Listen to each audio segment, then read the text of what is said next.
Among the sinister buildings that have left their mark on history, Hartheim Castle stands out like no other. No one could have guessed that this beautiful Renaissance castle, nestled in the Austrian countryside, would become one of the most terrifying scenes of history. Le choc en allant à Hartheim, c'est la beauté. J'ai beau savoir ce qui s'est passé, à chaque fois je me prends la beauté comme une gifle. Intended as a care centre, Hartheim was officially a peaceful refuge for the physically and mentally disabled. But by the end of the 1930s, disturbing phenomena began to occur. Some people say we saw that there were people in the bus when they arrived, and the bus was empty when he left. There were a lot of smoke. It was smelling nach verbrannten Haaren, nach verbranntem Menschenfleisch. Les gens se sont rendus compte qu'il se passait quelque chose de bizarre dans ce château. Hundreds of sick people were mysteriously disappearing under strange conditions.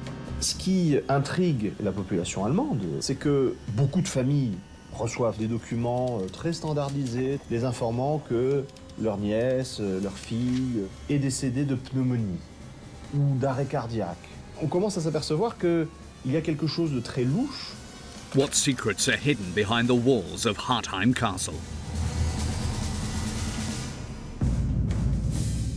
What no one knew is that the 17th century building was completely renovated as an extermination centre, a place that was to house one of the very first gas chambers of human history.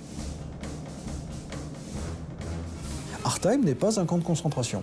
Hartheim est un lieu d'assassinat. Behind this diabolical plan was the Nazi regime that sought to purify the German race by removing the genetically sick, those deemed useless. A clandestine project that transformed the mansion into a secret base. What was the daily life of the executioners? What atrocities did they commit? We will reveal the secrets of these heinous crimes that the Nazis tried so hard to hide from the world. This is the horrifying story of Hartheim Castle.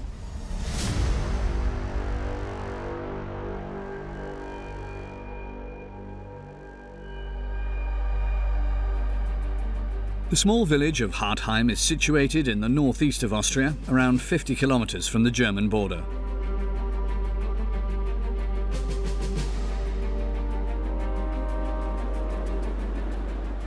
A peaceful province in the middle of the Danube countryside and its farm markets, which supply the whole of Austria.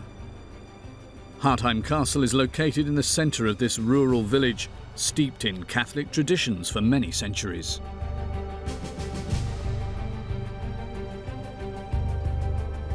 Schloss Hartheim im heutigen Bauzustand wurde ungefähr Anfang des 17. Jahrhunderts, also ungefähr um 1610, 1620 errichtet. Es wurde im Stil der Renaissance errichtet. C'est un château Renaissance.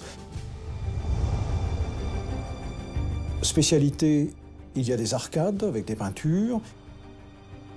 Il y a une grande cour intérieure.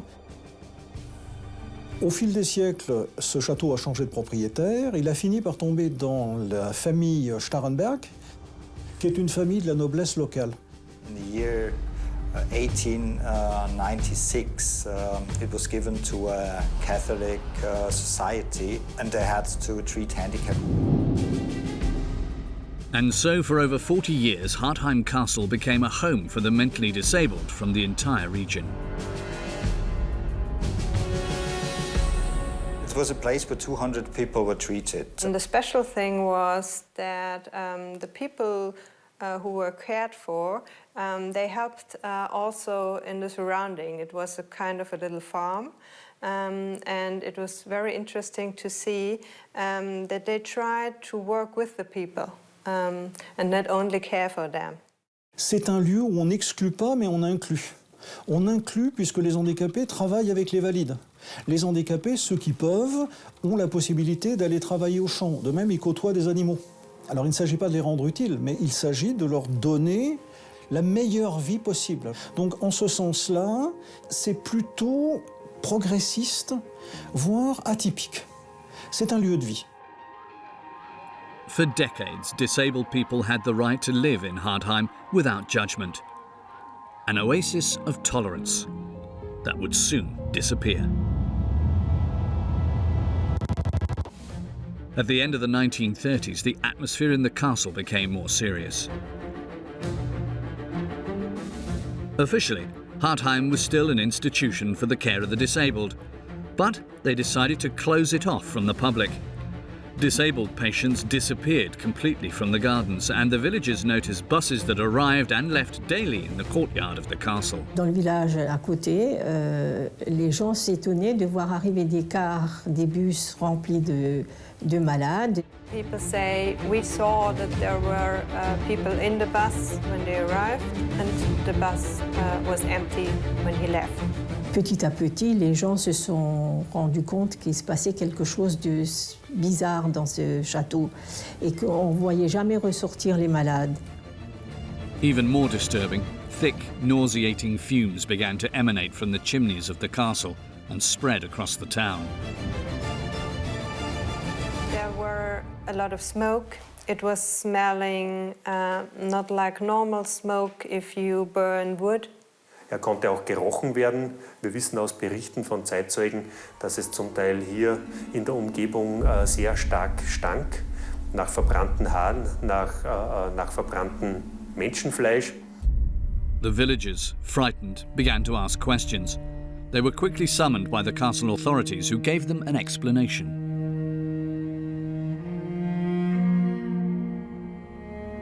Of course, people were afraid. Local people spoke about it, but there was something going on and there was something wrong in the castle. So we knew that there was a meeting in a local restaurant. We said it was top secret area, of course, and they are working up diesel for submarines here, and that's why it smells so ugly. These justifications hardly convinced the inhabitants of the village, but how could anyone imagine what was really going on behind the walls of Hartheim Castle?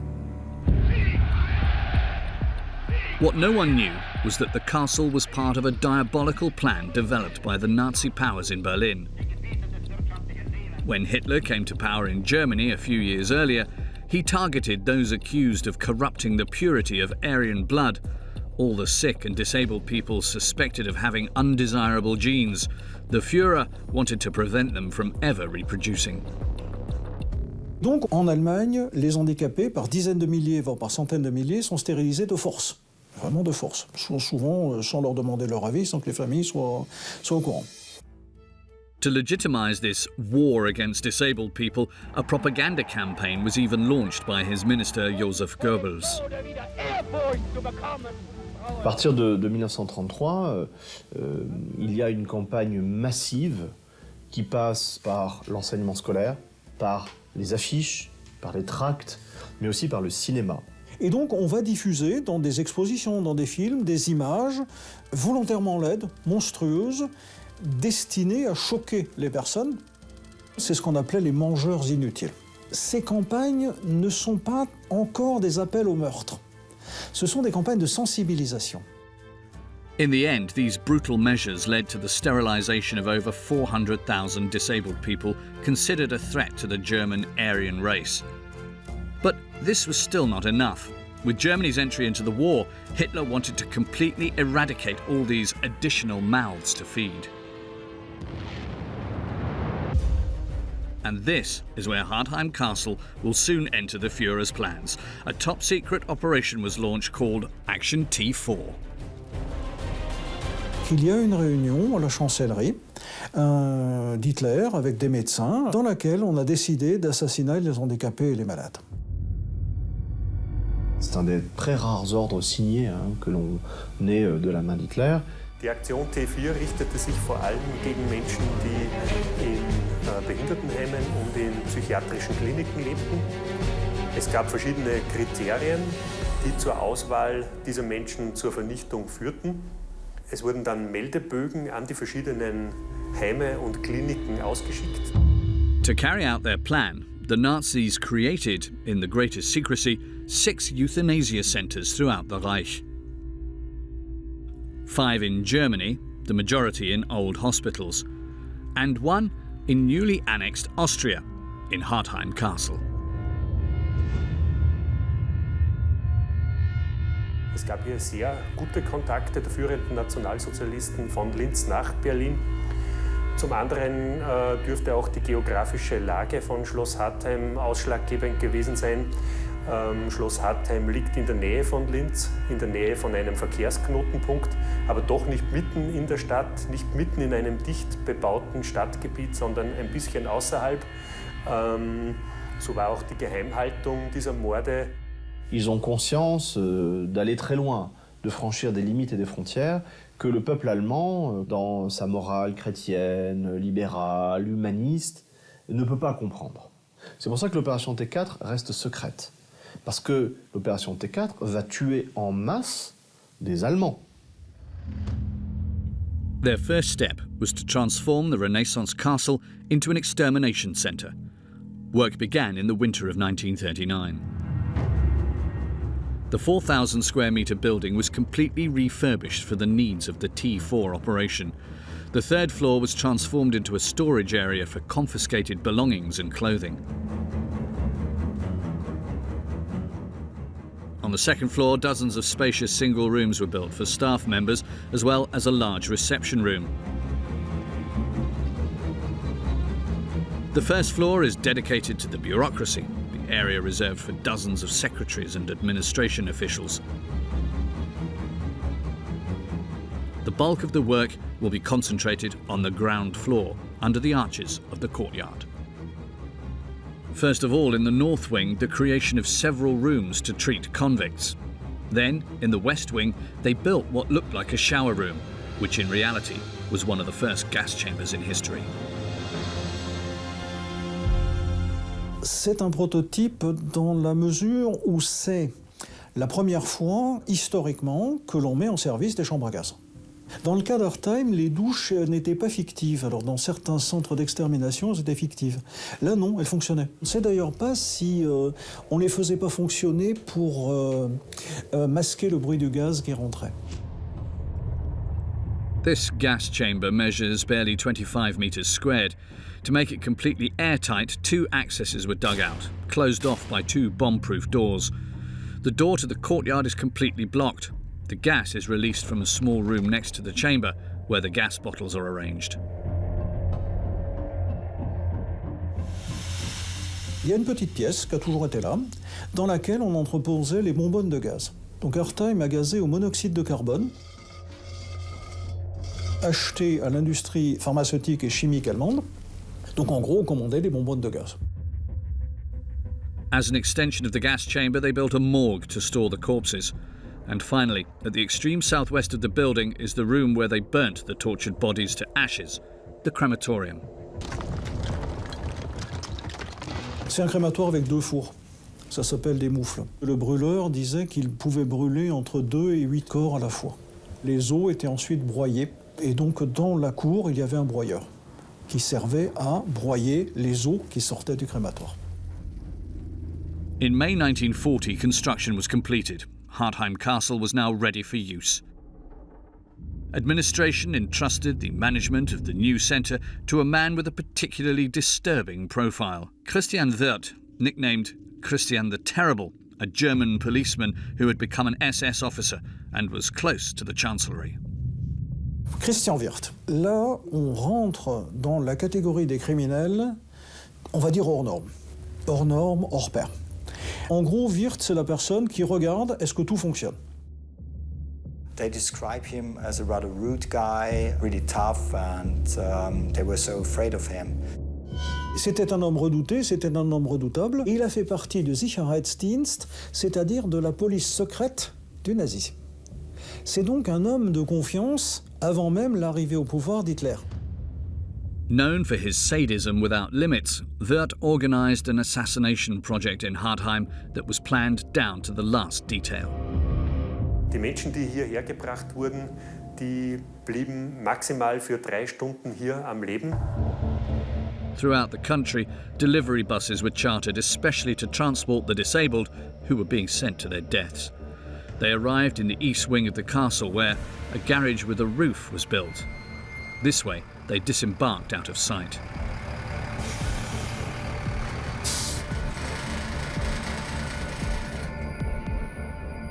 The condemned men then entered the courtyard to begin their last walk outside. Arrivés dans la cour, ils trouvaient devant eux une palissade. Cette palissade les empêchait de se disperser dans la cour et les orientait vers l'aile nord. In the first room, the nurses were tasked with welcoming them and undressing them completely. So there were nurses on the transport, and there were also nurses here in Hartheim that had really an important role. So they knew how to handle handicapped.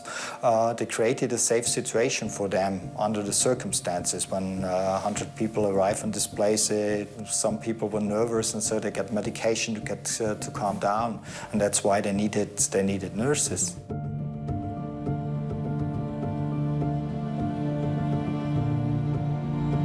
Das war alles sehr arbeitsteilig, sehr industriemäßig organisiert.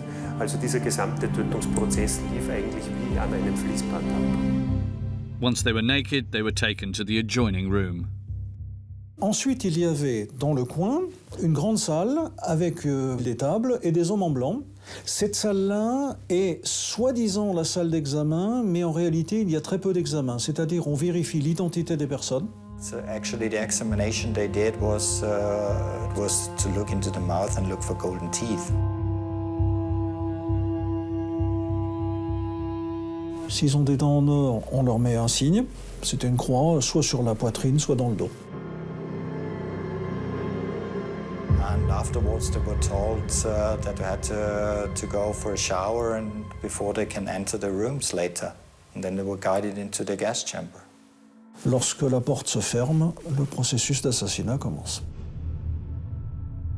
One of the doctors in the castle was responsible for opening the valve that released the carbon monoxide, the gas chosen for use by T4.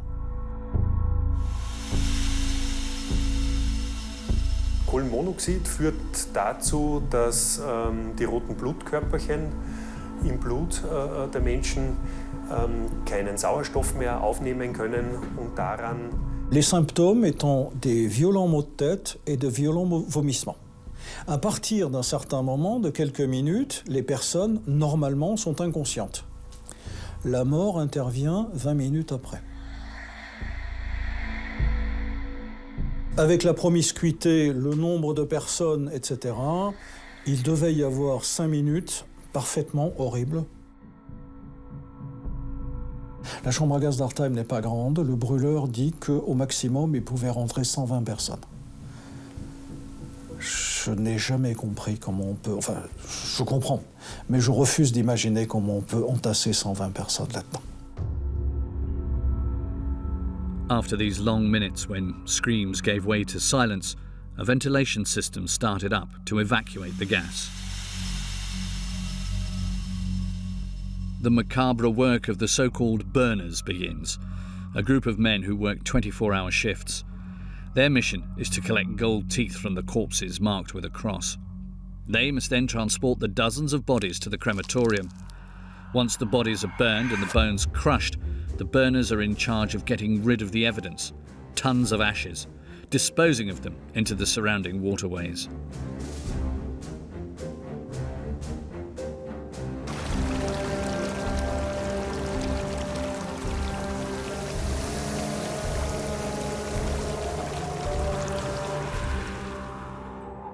Among the Hartheim burners, an interesting character. Vincenz Noel, a family man in search of work. Strangely enough, he was a disabled man himself. He could very well have been on the side of the victims. He's a really interesting person because he had a small accident and he was handicapped afterwards. He describes himself as a little slow.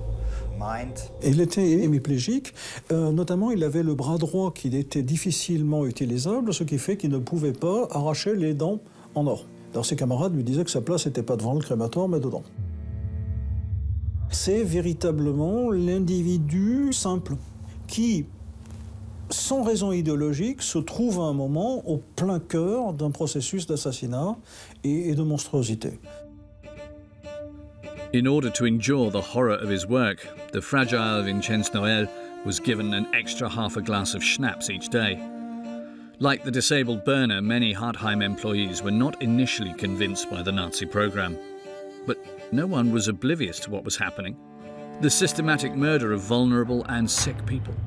The extermination centre functioned as a secret administrative base whose mission was to create false death certificates to deliver to the victims' families.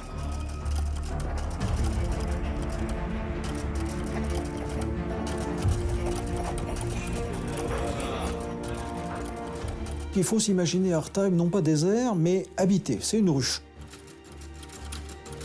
Il y avait une armada de secrétaires chargés d'établir des vrais faux certificats de décès, avec des dates fausses, des lieux faux, des en-têtes fausses et des causes de décès fausses, qui vont être envoyées aux familles. It was a secret mission because there was no law that in 1940 someone was allowed to kill handicapped. So the perpetrators, of course, wanted a lex euthanasia.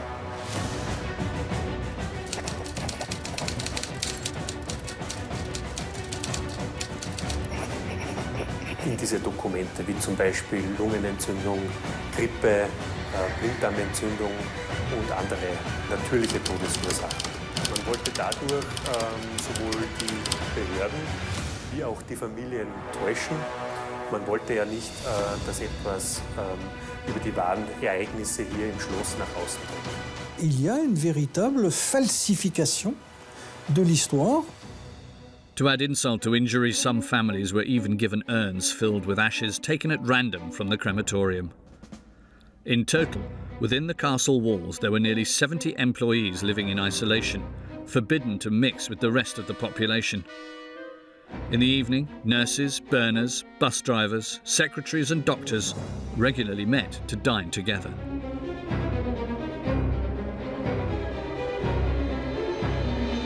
On sait qu'ils ont fêté le 10 000e cadavre. Donc pour fêter le 10 000e cadavre, ils ont fait une grande fête.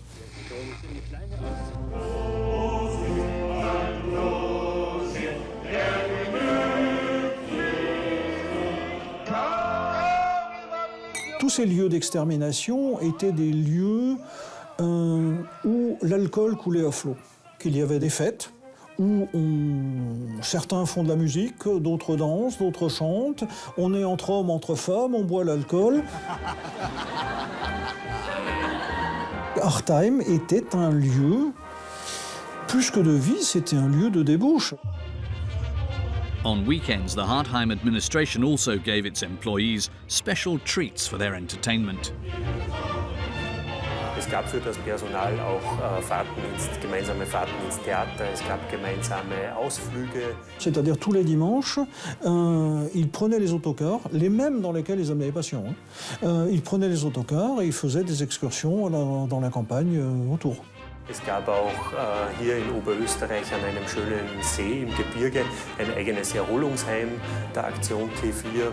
Dès que vous vous mettez du côté des bourreaux, il y a un moment où les bourreaux mènent une vie normale, y compris en faisant la fête, y compris en ayant des distractions. D'une certaine façon, les bourreaux cloisonnent. Et ce cloisonnement fait partie de la monstruosité. In this place, bathed daily in smoke and nauseating fumes, a wedding was even celebrated. We have a couple who fall in love here.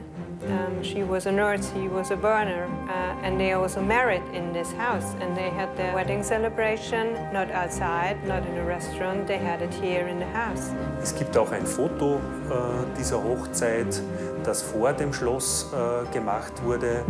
Es zeigt Christian Wirth, der Trauzeuge. You ask why? Why don't you go outside and celebrate your wedding? Why do you choose to celebrate it in the house? Among the members of this exclusive society, one man has forever marked the history of Hartheim Castle. A 30-year-old German doctor who joined the group when he was just a student, Dr. George Reno. Mireille Hosinger Reno is Dr. Reno's great niece. She's one of the very last people still alive that personally knew the doctor from Hartheim during his lifetime. Il était Quelqu'un de très fier, très orgueilleux. Il était grand, il avait des yeux clairs, il avait tout du bon, on n'a rien. Il était convaincu que pour le bien de la nation, il fallait créer une race supérieure. In Hartheim, Georg Reno had been commissioned by T4 for his very particular skills.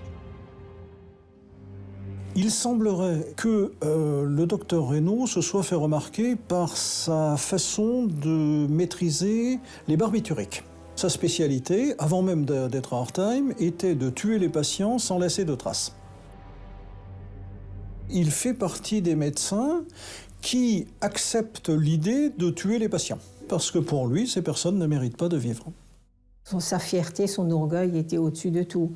Et son ambition aussi. Il savait qu'il allait faire une grande carrière. Au château de Hartheim, il gagnait le double de ce qu'il aurait pu gagner dans n'importe quel autre hôpital. Often presented as an artist, a lover of classical music, Dr. Reno was not at ease in the castle. Reno est un être assez inquiétant. Parce qu'il a en lui-même un côté raffiné. On sait qu'il donne des concerts, on sait qu'il joue de la flûte, et donc il y a ce côté artiste, ce côté cultivé. Il avait une chambre dans l'aile droite du château, et le soir, après son travail, il montait dans sa chambre et il jouait de la flûte traversière, alors qu'en bas, on brûlait encore les cadavres et que tout le château empestait la chair brûlée.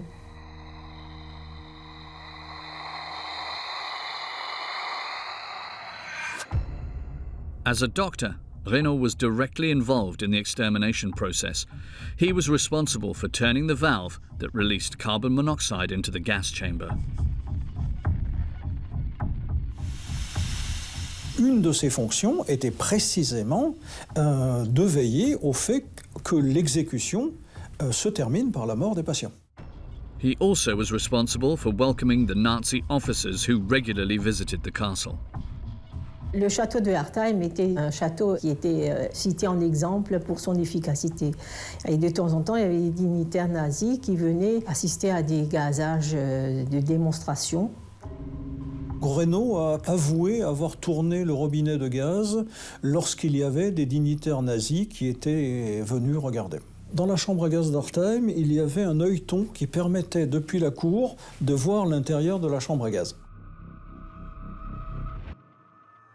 Les dignitaires de Berlin sont très curieux de voir comment ça se passe. L'idée, c'était aussi d'aller voir là-bas pour peut-être avoir la même chose dans son camp, pour peut-être refaire la même chose ailleurs. Donc là aussi, il y a tout le côté pionnier, également ce côté de montrer à Berlin comment fonctionne la machinerie d'extermination. More disturbing, although he denied it, was that the doctor performed dissections on the lifeless bodies of the murdered disabled. A small dissection room was specially set up on the first floor on the other side of the courtyard. Sometimes they were marked, and after their death, there was a dissection of the brain. Le moyen d'étudier le cerveau d'un schizophrène de 15 ans, à l'époque, ça consiste à tuer le schizophrène de 15 ans et à extraire le cerveau et à l'envoyer à la faculté de médecine. Il semblerait d'ailleurs qu'on ait utilisé les dissections pour faire des planches anatomiques.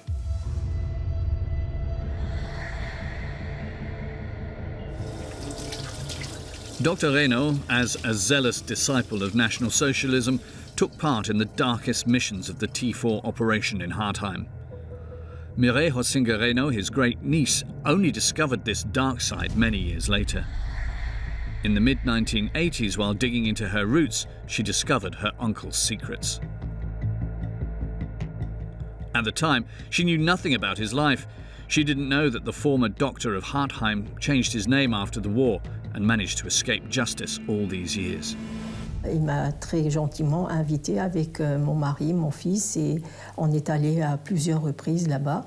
Et on était toujours accueillis comme si on était de sa famille depuis toujours et comme si on était presque ses enfants. C'était quelqu'un de très aimable, quelqu'un de chaleureux, d'intéressant aussi. On avait des discussions très intéressantes et Et après, c'est la douche froide, mais très froide, quoi. One day, a passing discussion about the Second World War made the demons of the old man resurface.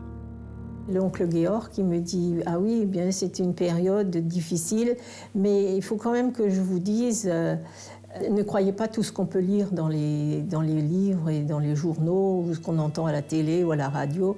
Sachez que les chambres à gaz, ça n'a jamais existé. » Alors ça m'a choquée, venant d'une personne aussi cultivée et intelligente. Alors je lui ai dit, mais tu ne peux pas dire ça, en plus c'est du négationnisme. Et c'est là qu'il m'a dit, mais tout ça, ça a été construit après par les Américains et c'était juste pour nuire à notre pays. Et alors là, je ne comprenais plus. Deeply shocked, Mireille researched history books and discovered the true role of her uncle in Hartheim. Alors je me suis dit, est-ce que c'est le même? Est-ce que c'est un homonyme? Et je lui pose la question, était-ce bien toi?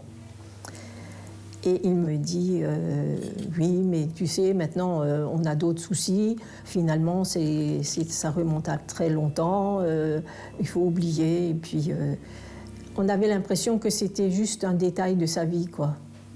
Un petit détail de sa vie. Comme disait l'autre, les chambres à gaz, c'est un détail de l'histoire. Du coup, on a pris nos distances, on n'est plus retourné là-bas. Par contre, lui, tous les mois, il m'envoyait une enveloppe. Dans l'enveloppe, il y avait toujours des coupures de journaux, de révisionnisme. Et de m'imaginer qu'il pouvait être monstrueux à ce point, c'était inimaginable. Inimaginable. Harassed by his letters, Mireille put an end to their relationship. In 2006, she published a book to tell the story of her uncle's horrific past.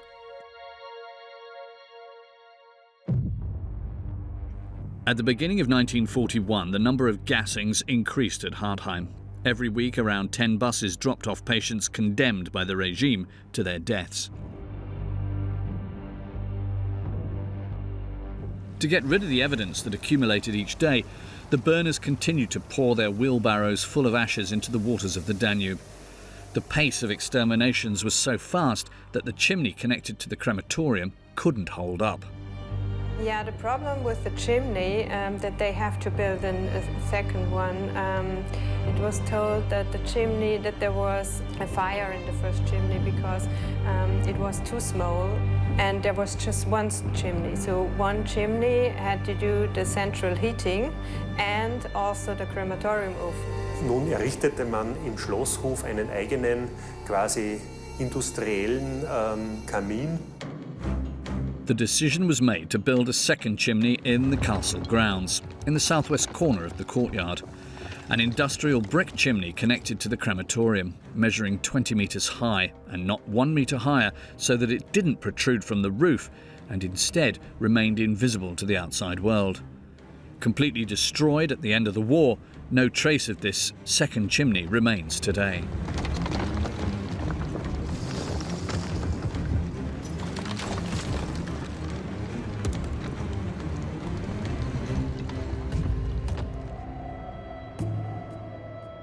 In the village, bellows of toxic smoke were constantly being released into the air, and unsurprisingly, the terrified local population avoided the perimeter of the property. Nobody dared to break the omerta imposed by the castle administration, but the remnants of the murders continued to multiply. Dans un crématoire, tout ne brûle pas et on sait que les cheveux sont emportés. Les cheveux sont emportés par l'air chaud, quand ils n'ont pas brûlé. Si jamais il pleut, ces cheveux retombent dans les champs. Les cendres sont également projetées en l'air. S'il pleut ou s'il y a du vent, ça retombe dans les champs. Donc les paysans du coin savaient très bien qu'il se passait quelque chose puisqu'ils ramassaient des cendres et des cheveux humains. À un moment, la population locale a ramassé des os qu'ils trouvaient justement dans les cendres et ils en faisaient des petites pyramides sur le bord des chemins. C'était une façon de dire on sait. On sait, on a vu. In spite of the danger, a Hartheim resident defied the ban. In 1941, Karl Schumann, who lived on the neighbouring farm, took a photo of the castle from his barn when a plume of smoke was arising from the chimney. This is the only existing visual evidence of the Hartheim crematorium in operation.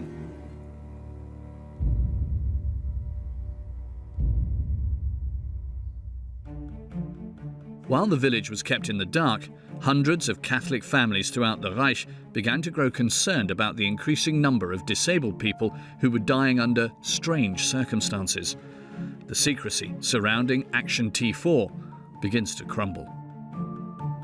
Ce qui intrigue la population allemande au bout de quelques mois, c'est que beaucoup de familles reçoivent des documents très standardisés, très stéréotypés, les informant que leur nièce, leur fille, leur neveu, leur cousin est décédé de pneumonie, ou d'arrêt cardiaque, ou d'insuffisance respiratoire, et que parfois on reçoit 2 urnes, ou pas d'urne du tout. Donc on commence à s'apercevoir qu'il y a quelque chose de très louche, commence à ruisseler l'idée que quelque chose de criminel se déroule. A man of the church then publicly denounced this extermination, the Bishop of Münster, Monseigneur von Galen. À l'été 1941, l'évêque de Münster, Monseigneur von Galen, va tenir une homélie courageuse, parce qu'il va affronter littéralement cette politique de meurtre en cours en disant qu'il y a un meurtre de masse qui est en train de se dérouler, que tout cela est contraire aux prescriptions de l'Évangile. Das Naziregime wollte zu diesem Zeitpunkt keine Unruhe in der Bevölkerung haben. Man wollte, dass sich alle Kräfte an der sogenannten Heimatfront auf die Kriegsführung konzentrieren. Donc face à l'intervention de l'évêque von Galen, eh bien, il y a recul de la hiérarchie nazie qui décide de stopper l'opération T4, c'est-à-dire le meurtre de masse par gazage. C'est-à-dire, il y a un moment, la centrale de Berlin appelle les centres d'euthanasie pour dire vous arrêtez. In August 1941, the T4 action ended and the chimney of Hartheim Castle finally stopped smoking. But in the end, with over 70,000 disabled people murdered, of which almost 20,000 were in Hartheim alone, the mission was, from the Nazi point of view, a success. L'objectif était de 70 000, on est à un tout petit peu plus. Donc, d'une certaine façon, on peut estimer que cette première opération, puisque dans l'esprit des nazis, ça devait être une première, pas la dernière, cette première opération avait atteint son objectif, donc on passait à autre chose. The crematorium in Hartheim didn't remain inactive for long. Back in Berlin, Hitler already had a new plan in mind. The Nazis had invaded almost all of Europe and were terrorizing populations. Everywhere, opponents of the regime were systematically arrested and deported to labor camps. And very quickly, the number of them became a problem for the regime, a problem that had to be solved. Hitler then launched a new operation called Action 14F13. En 14F13, c'est une opération de délestage des camps de concentration. L'idée est assez simple. Pour vider la population concentrationnaire, on va utiliser les méthodes d'assassinat disponibles, c'est-à-dire on va aller sélectionner des concentrationnaires que l'on va transporter, toujours en autocar, dans les chambres à gaz de la T4 et que l'on va gazer là-bas. And logically, Hartheim Castle was chosen to become the killing centre of the nearest labour camp located 30 kilometres away, Mauthausen. Il y a 3 catégories de camps. 1, 2, 3. Mauthausen est classé 3. 3 signifie retour non désiré. Et c'est un camp où on envoie des gens dont on souhaite qu'ils ne reviennent pas. Auch waren vermutlich diese jüdischen KZ-Häftlinge in Mauthausen in einem extrem schlechten Gesundheitszustand. Sie wurden ja auch am allerschlechtesten von der SS behandelt und versorgt. In der Folge kamen dann Häftlinge unterschiedlichster Haftkategorien, also politische Häftlinge, sogenannte asoziale Häftlinge. Authorised by Berlin, the Hartheim Killing Centre was reopened for a second time, with its doctors who once again found themselves with the responsibility to select those who were too old or unfit for work. On va envoyer des médecins dans les camps, dont le docteur Reno, faire des sélections. Et ces sélections sont parfois assez rudimentaires, on fait courir les gens, on fait marcher les gens, etc. Ausschlaggebend für die Selektion im Rahmen von 14 F-13 dürfte die Arbeitsfähigkeit gewesen sein. Also entscheidend dafür, ob jemand in Hartheim ermordet wird, dürfte gewesen sein, ob er noch arbeiten konnte im Konzentrationslager oder nicht. Konnte er nicht mehr arbeiten, war er für die SS nicht mehr von Interesse. The same trickery, the same methods of murder, and the same hiding of evidence. The process was well established in Hartheim and was as horribly effective as ever. Besides the mentally disabled, nearly 15,000 prisoners were exterminated in the Austrian castle.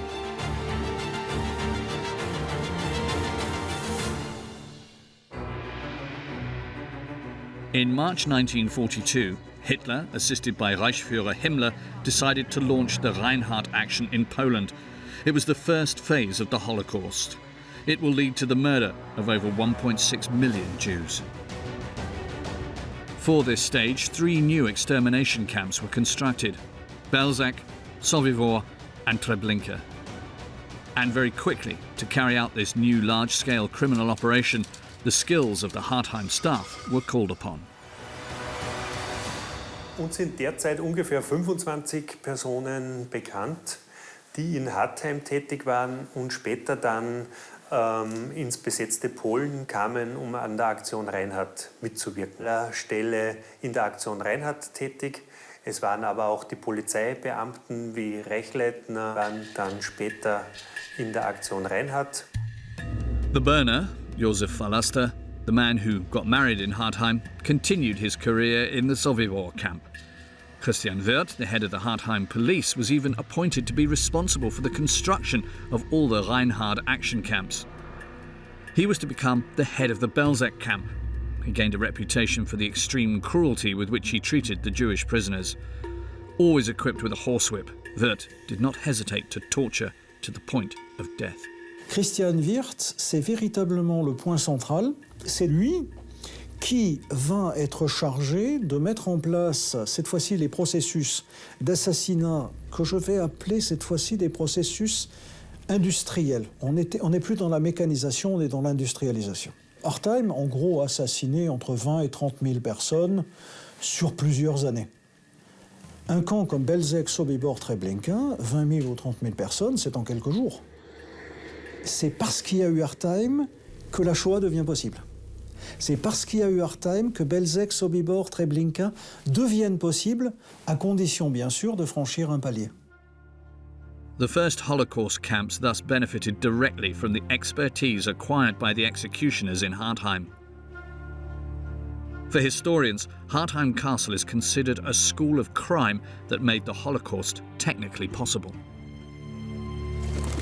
C'est véritablement Hartheim qui a servi de matrice à une partie importante de la Shoah. On a appris le meurtre de masse. Et en ce sens-là, Hartheim a une fonction beaucoup plus importante que la simple fonction logistique et technique. C'est une école de l'inhumanité. A school of murderers that will soon see its last hours. In 1944, in the wake of the American invasion, Hitler's armies were experiencing more and more military defeats. The Nazis knew that the war was lost. Berlin quickly ordered the demolishment of the Hartheim facilities. At the end of December, a group of workers entered the courtyard of the castle. The military ordered the workers to completely destroy the ground floor of the building. The partitions, the tiles, nothing must remain of the original configuration of the place.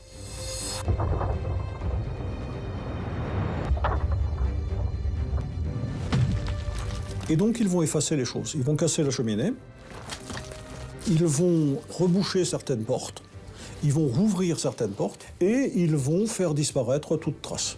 En gros, il ne s'est jamais rien passé ici. On the upper floors, the secretaries gathered all administrative documents, archives, even the least incriminating files, to set them all on fire. Under the gaze of German soldiers, Hitler's men hoped to hide the massacre that took place here from the world.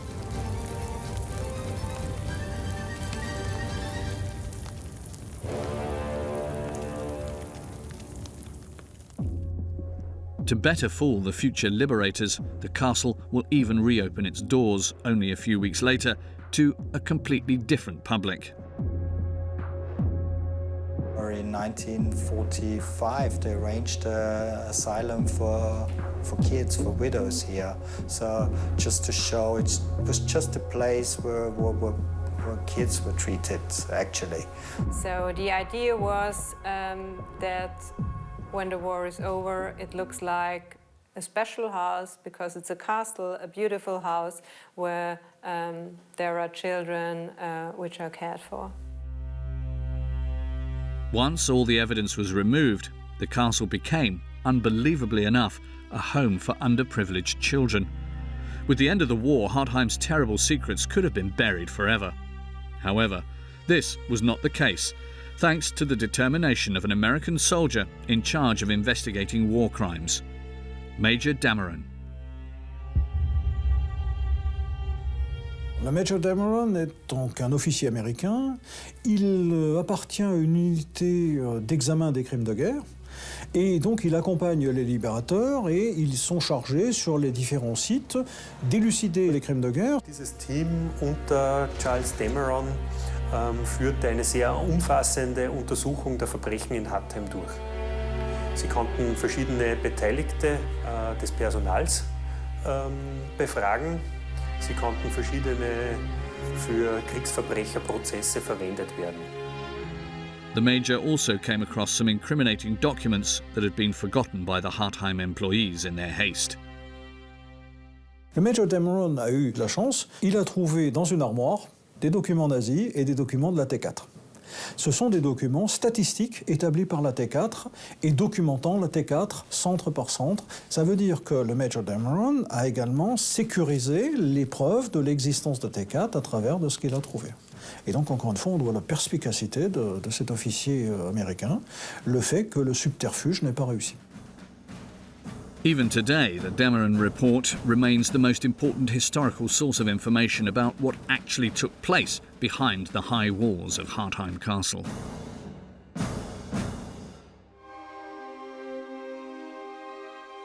At the end of the war, Hartheim's executioners all had different fortunes. Christian Wirth, the bloodthirsty police chief, was shot in the back by his own men in Italy. The disturbing Dr. Reno, after he continued to work under a false identity, died in his bed at the age of 90. Both of them have it in common that they escaped justice.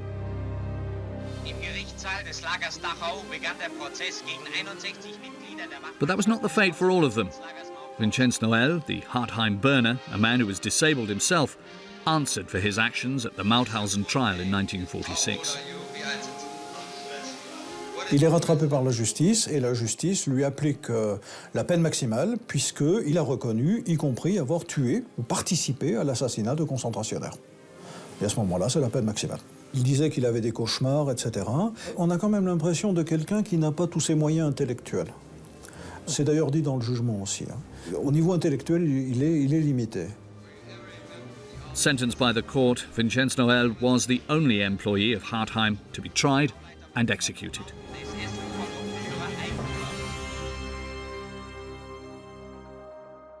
Today, peace has returned to the gardens of Hartheim Castle. In 2003, the building was converted into a memorial and a study centre to honour the thousands of victims of Nazi barbarism who were murdered there. Es soll nicht nur die Geschichte vermittelt werden, sondern es sollen sich hier vor allem auch jüngere Generationen mit den Fragestellungen auseinandersetzen, die durchaus noch in der Gegenwart Relevanz haben. About 18,000 visitors come here every year. Most of them are pupils with their classes. It's good when thousands of pupils come here and learn about this because something happened once, it can happen again. With respect to history, a centre for the disabled was built in the 1960s on the outskirts of the park. People with mental disabilities are once again welcome in Hartheim. Es zeigt auch, dass das Leben hier weitergeht. Schloss Hartheim ist kein Ort des Todes und der Vernichtung alleine, sondern es ist ein Ort, wo auch Menschen mit Behinderungen wieder leben, wieder arbeiten können, ein gleichberechtigtes Leben. I think that the institution for handicapped people is just on the other side of the road is a great sign. And we have a lot of people from this institution around in the park, sometimes visiting us. It seems important for me that they made this and they came back to this place for treatment again. Not in the castle, but around this castle. But even if it appears as life has resumed its course, not everyone has received closure. Hundreds of dead reduced to dust are still waiting to be identified. La dissimulation des nazis conduit quand même à une situation où nous ne saurons jamais l'ensemble de la vérité. Nous savons que nous ne saurons jamais. Nous savons que nous ne saurons jamais. Nous savons également, et ça pour le scientifique que je suis, c'est une motivation. Nous savons qu'il y a des victimes inconnues à Hartheim. Nous savons qu'il y en a dont nous ne savons rien. Et le but des historiens est d'avancer autant que possible, et si possible, de trouver le nom, l'identité des victimes dont on ignore, à ce jour précis où je vous parle, dont on ignore l'existence. Historians are still far from lifting the veil on the many mysteries that surround this cursed castle. The ghosts of Hartheim will forever haunt the great Danube plain.